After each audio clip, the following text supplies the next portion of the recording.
পুরো ১.৫ বছর আড়ালে ছিলেন রাষ্ট্রপতি মোহাম্মদ শাহাবুদ্দিন। রাষ্ট্রীয় অনুষ্ঠান থেকে শুরু করে রাষ্ট্রের সব গুরুত্বপূর্ণ কর্মকাণ্ড থেকে দূরে সরিয়ে রাখা হতো তাকে।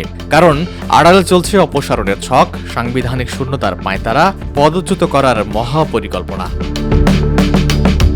সেই মানুষটাও ভেঙেছে নীরবতা, জানালেন গত ১.৫ বছরের অজানা ইতিহাস। কি চলছিল গত ১.৫ বছরে, কিভাবে কাজ করছিল সেই ষড়যন্ত্রের জাল, আর কিভাবে বা ব্যর্থ হয়েছিল সেই ষড়যন্ত্র।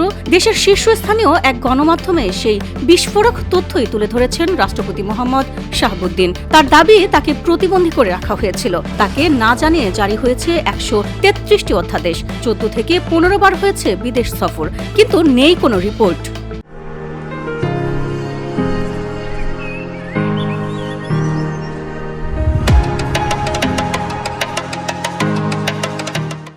কি ঘটেছিল বঙ্গভবনের দেয়ালের ভেতরে? কে চেয়েছিল রাষ্ট্রপতিকে সরাতে, আর কারাই বা দাঁড়িয়েছিল তার পাশে? রাষ্ট্রপতির দাবি, গণ অভ্যুত্থানের পর কিছু প্রভাবশালী নেতার চাপে তাকে অপসারণের উদ্যোগ নেওয়া হয়।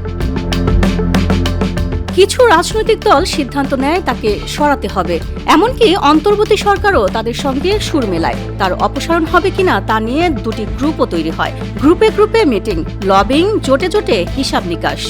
আমাদের আর ২০ মিনিট সময় বাকি আছে, আমরা বঙ্গভবনের দিকে অগ্রসর হব। এক পর্যায়ে অবস্থা এমন, মেজরিটি হলেই তাকে সরিয়ে দেওয়া হবে, তার মনোবল ভেঙে যাবে, তাকে পদত্যাগে বাধ্য করা হবে। কিন্তু তার ভাষায় তিনি ছিলেন অবিচল। এক এক করে সব ছক হয়েছে ব্যর্থ।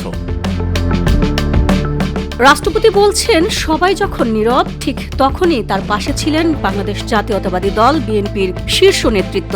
তাদের স্পষ্ট অবস্থান, সাংবিধানিক ধারাবাহিকতা রক্ষা করতেই হবে। রাষ্ট্রপতি অপসারণের পক্ষে তারা নয়। বিএনপি চেয়ারম্যান তারেক রহমান সম্পর্কে তার মন্তব্য প্রথমে কৌতূহল ছিল, পরে বুঝেছেন তিনি আন্তরিক মানুষ। দুঃসময়ে সহযোগিতা পেয়েছেন শতভাগ। এছাড়া সশস্ত্র বাহিনীর পক্ষ থেকেও তিনি পেয়েছেন সর্বোচ্চ সমর্থন। কিন্তু প্রশ্ন হলো, অন্তর্বর্তী সরকারের প্রধান উপদেষ্টার সঙ্গে কি তার যোগাযোগ ছিল? উত্তর হলো না। রাষ্ট্রপতির দাবি, মোহাম্মদ ইউনূস তার সঙ্গে কোনো যোগাযোগ রাখেননি, একবারের জন্য যাননি বঙ্গভবনে। সংবিধান অনুযায়ী বিদেশ সফরের পর রাষ্ট্রপতিকে জানানো বাধ্যতামূলক, কিন্তু ১৪ থেকে ১৫ বার সফর হলেও তাকে কিছুই জানানো হয়নি। তার আমলে জারি হয়েছে ১১৩টি অধ্যাদেশ। রাষ্ট্রপতির ভাষ্য, সেসব বিষয়েও তাকে জানানো হয়নি। অনেক অধ্যাদেশ ছিল অপ্রয়োজনীয়। তার অভিযোগ, ২ বার বিদেশ সফরও আটকে দেওয়া হয়, প্রেস উইং বন্ধ, ফটোগ্রাফার নেই। রাষ্ট্রপতি হয়েও তিনি নাকি ফোন করে কারো সাড়া পাননি। ক্যাবিনেট সেক্রেটারি, প্রিন্সিপাল সেক্রেটারি, জনপ্রশাসন সচিব, কারো কাছ থেকেই সাড়া মেলেনি তার। তার ভাষায় একদম প্রতিবন্ধী করে রাখা হয়েছিল তাকে।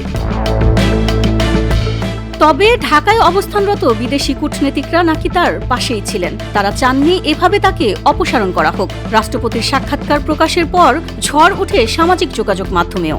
তো ঝড় উঠুক না কেন, আমি তো ঝড় উঠাচ্ছি এখানে। কেউ বলছেন এটি সাংবিধানিক সংকটের ভয়াবহ চিত্র, আবার কেউ বলছেন রাজনৈতিক অবস্থান পরিষ্কার করলেন রাষ্ট্রপতি। অনেকের প্রশ্ন তুলেছে, এই অভিযোগের জবাব কি? সংবিধান অপসারণ, বঙ্গভবন এবং রাজনৈতিক সংকট। বঙ্গভবনের নীরব করিডোরে কি ঘটেছিল? কারা চেয়েছিল রাষ্ট্রপতিকে সরাতে, আর কারাই বা বাঁচালেন সাংবিধানিক এই ধারাবাহিকতাকে? এই বিস্ফোরক সাক্ষাৎকার কি রাজনীতিতে নতুন মোড়ক তৈরি করবে? এই গল্প কি এখানেই শেষ, নাকি এখনো নতুন কোনো টুইস্ট বাকি আছে? এসব প্রশ্নই এখন ঘুরপাক খাচ্ছে সবার মাঝে। VOD Bangla news desk.